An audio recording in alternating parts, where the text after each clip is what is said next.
Hi, this is Jason from Horrific Nightmares, and today I want to do a review for you for 1983's 10 to Midnight.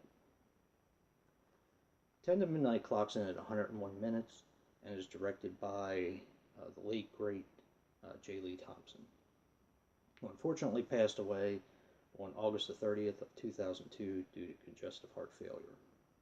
Now, if his name sounds familiar, he's done a ton of things. He did the original Cape Fear.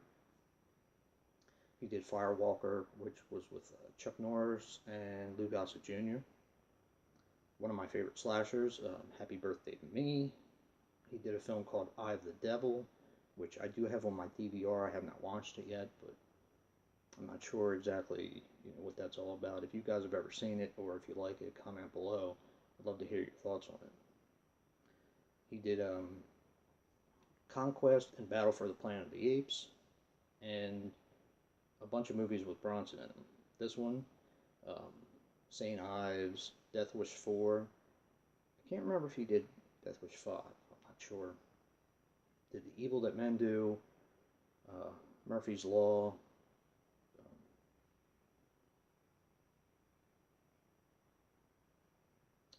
think that might be it. But anyway, a brief plot synopsis. Charles Bronson plays Leo Kessler, a police detective that is on the trail of a serial killer named Warren Stacey. Unfortunately, Charles Bronson passed away on August the 30th of 2003 at the age of 81 from, I guess, complications from pneumonia. I thought that was kind of weird that he passed away exactly a year after J. Lee Thompson. I thought that was kind of neat. Charles Bronson's been in a ton of things. I could sit here and go on all day of the movies that he played in. He's probably best known for his Death Wish movies. I also like the westerns that he was in, and do this one for my dad. My dad loves Kid Galahad, a Elvis movie. Of course, I grew up watching that. And Charles Bronson, in his younger years, played the boxing trainer in that film. So, but anyway, Leo Kessler is hot on the trail of Warren Stacey, a serial killer. He has a partner played by Andrew Stevens. If his name sounds familiar, he was in like The Seduction. He was a pretty boy. He did a lot of TV and stuff like that in the 80s. And another notable name that's in the movie, although he has a very small part, is Jeffrey Lewis, who played Warren Stacey's attorney. Jeffrey Lewis was in Salem's Lot, Every Which Way But Loose with Clint Eastwood, and Any Which Way You Can, both of those films. And the killer is actually played by Gene Davis. He plays Warren Stacey. So they're on the trail of this killer, and he's basically knocking off young ladies. He's also he likes to terrorize them, like prank phone call, speaks in Spanish. It's kind of interesting. It's kind of silly too. When I watched this movie years ago, I kind of remember his character being a little more menacing than now, but it's been a while since I've seen the film. But he starts picking off girls one by one. They have to find out who the killer is. They kind of know, but they can't prove it. And that's kind of where the story goes. Charles Bronson has a daughter played by, what is her name? Lisa Bakker. She was in Beverly Hills Cop.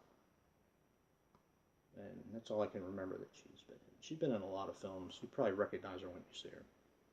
But she plays Charles Bronson's daughter, who was targeted by the serial killer.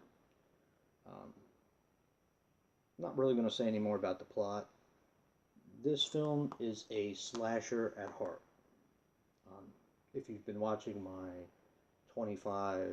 top 25 slasher films from the 80s, this actually made the cut. And I will defend the fact that this is a slasher until my dying day. And it's one that I particularly like, and I've seen a lot. I watched it a lot when I was younger. Now, some interesting things about the film. Gene Davis, who plays Warren Stacey, his killer, his part was actually based on actual case files from Ted Bundy, who he resembles, the Thames River Killer, and Richard Speck. Now, in the film, he also drives a Volkswagen Bug, same as Ted Bundy. So they kind of put that in there on purpose, I'm sure. But, you know, this is a fantastic film. 3 different endings were also recorded for the film, none of which are on this Blu-ray, and I had never seen them. But apparently 3 different endings were recorded, and, you know, until they figured out which one to use. Not exactly sure how they did that, but regardless. I'm going to give this movie a 9. Like I said, it's one of my favorite slasher films from the 80s. It is a slasher film, in my opinion. It's also a crime drama. It's also a tough guy movie because you have Charles Bronson in it. But yeah, I'm going to give this film a 9. Again, a big thanks to Carlos from Eastwood for Life fan for sending this to me when I won his contest. I've been planning on getting this for years. I wasn't willing to spend the money for the Twilight Time Blu-ray because it's only like a 3,000 print run.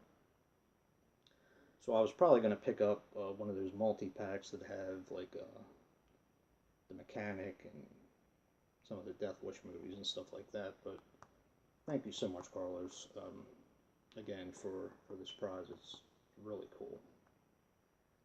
But that's my review for 10 to Midnight. Have you seen this film?